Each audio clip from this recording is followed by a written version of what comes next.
ದೇಶದೆಲ್ಲೆಡೆ 80ನೇ ಸ್ವಾತಂತ್ರ್ಯ ದಿನಾಚರಣೆಯ ಸಂಭ್ರಮ ಕಳೆಗಟ್ಟಿದ್ದು ಬೆಂಗಳೂರು ಗ್ರಾಮಾಂತರ ಜಿಲ್ಲೆಯ ದೇವನಹಳ್ಳಿ ಪಟ್ಟಣದ ಜೂನಿಯರ್ ಕಾಲೇಜು ಮೈದಾನದಲ್ಲಿ ಜಿಲ್ಲಾಡಳಿತದ ವತಿಯಿಂದ ಹಮ್ಮಿಕೊಂಡಿದ್ದ ಕಾರ್ಯಕ್ರಮದಲ್ಲಿ ಜಿಲ್ಲಾ ಉಸ್ತುವಾರಿ ಸಚಿವ ಕೆಎಚ್ ಮುನಿಯಪ್ಪರವರು ಧ್ವಜಾರೋಹಣ ನೆರವೇರಿಸಿದ್ದಾರೆ. ಈ ಅದ್ದೂರಿ ಕಾರ್ಯಕ್ರಮದಲ್ಲಿ ಸಚಿವರೊಂದಿಗೆ ಜಿಲ್ಲಾಧಿಕಾರಿಗಳು, ಪೊಲೀಸ್ ವರಿಷ್ಠಾಧಿಕಾರಿಗಳು, ವಿವಿಧ ಜಿಲ್ಲಾ ಮಟ್ಟದ ಅಧಿಕಾರಿಗಳು ಹಾಗೂ ನೂರಾರು ಸಾರ್ವಜನಿಕರು ಉತ್ಸಾಹದಿಂದ ಭಾಗವಹಿಸಿದ್ದು, ವಿಶೇಷವಾಗಿ ಪೊಲೀಸ್ ಮತ್ತು ಶಾಲಾ ಮಕ್ಕಳಿಂದ ನಡೆದ ಆಕರ್ಷಕ ಪಥ ಸಂಚಲನ ಎಲ್ಲರ ಗಮನ ಸೆಳೆದಿದೆ.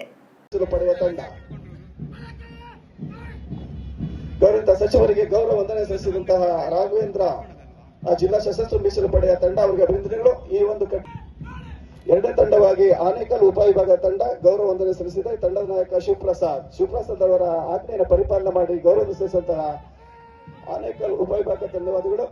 ಇದನ್ನು ಹಿಂಬಾಲಿಸಿ ಬರ್ತಾ ಇದ್ದ ತಂಡ ಸಚಿವರಿಗೆ ಗೌರವ ಸಲ್ಲಿಸಿದ ತಂಡಕ್ಕೆ ಧನ್ಯವಾದಗಳು. ಈಗ ನಾಲ್ಕನೇ ತಂಡವಾಗಿ ಜಿಲ್ಲಾ ಮಹಿಳಾ ಪಥಸಂಚಲನ ತಂಡದ ನಾಯಕಿ ಲಕ್ಷ್ಮೀರವರ ಆಜ್ಞೆಯನ್ನು ಪರಿಪಾಲನೆ ಮಾಡಿ ಗೌರವ. ಐದನೇ ತಂಡವಾಗಿ ಹೊಸಕೋಟೆ ಉಪವಿಭಾಗ ತಂಡದ ನಾಯಕ ಪ್ರಭುಲಿಂಗಾರೆಡ್ಡಿ ಅವರ ಆಜ್ಞೆಯನ್ನು ಪರಿಪಾಲನೆ ಮಾಡಿ ಗೌರವ ಸಲ್ಲಿಸಿದ ನೆಲಮಂಗಲ ಉಪವಿಭಾಗ ತಂಡದ ನಾಯಕ ಶಿವಾನಂದ್ ಅಂಗಡಿಯವರ ಆಜ್ಞೆಯನ್ನು ಪರಿಪಾಲನೆ ಮಾಡಿ ಗೌರವ ಸಲ್ಲಿಸಿದ ತಂಡಕ್ಕೆ ಅಭಿನಂದನೆಗಳು.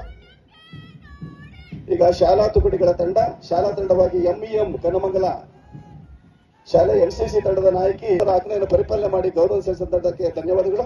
ಇದೇನು ಅಕಾಡೆಮಿ ಶಾಲೆಯ ತಂಡ ಎನ್ಸಿಸಿ ತಂಡದ ನಾಯಕ ಶ್ರೇಯಸ್ ಅವರ ಆಜ್ಞೆಯನ್ನು ಪರಿಪಾಲನೆ ಮಾಡಿ ಗೌರವ